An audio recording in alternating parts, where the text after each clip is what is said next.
Media 2 Africa. L'Afrique vous parle. 702 pages pour passer au crible 4 décennies de gestion politique.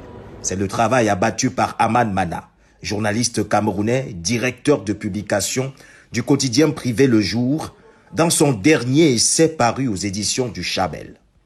Intitulé « Les années Biya, chronique du naufrage de la nation camerounaise », l'ouvrage se présente comme une chronique historique nourrie d'archives, d'analyses et d'observations minutieuses. Installé aux États-Unis depuis plusieurs mois, l'auteur propose un regard rétrospectif sur 43 ans de règne ininterrompu du président Paul Biya, aujourd'hui âgé de 93 ans.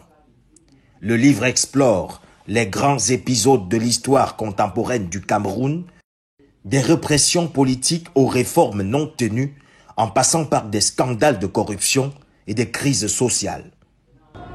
Un tableau sombre qui met en lumière l'effritement progressif des institutions et la fragilisation de la cohésion nationale. Plus de 150 personnalités politiques y sont mentionnées, des figures connues tout comme des figures aujourd'hui oubliées, toutes inscrites dans le récit d'un système qualifié de verrouillé et d'autoritaire. L'auteur revient également sur les inégalités sociales croissantes, l'érosion de la légitimité démocratique et l'impunité comme mode de gouvernance.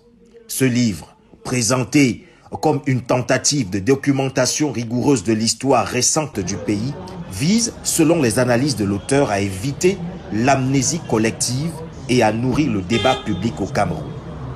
Depuis sa sortie fin avril dernier, l'ouvrage suscite de nombreuses réactions sur les réseaux sociaux sans qu'aucune réponse officielle n'ait pour l'instant été formulée tant par le gouvernement camerounais que par le parti au pouvoir. Alors que le pays se prépare à une nouvelle élection présidentielle prévue dans moins de 7 mois, ce pavé critique jeté à la mare pourrait bien relancer les discussions sur la gouvernance, la succession politique et l'avenir du Cameroun.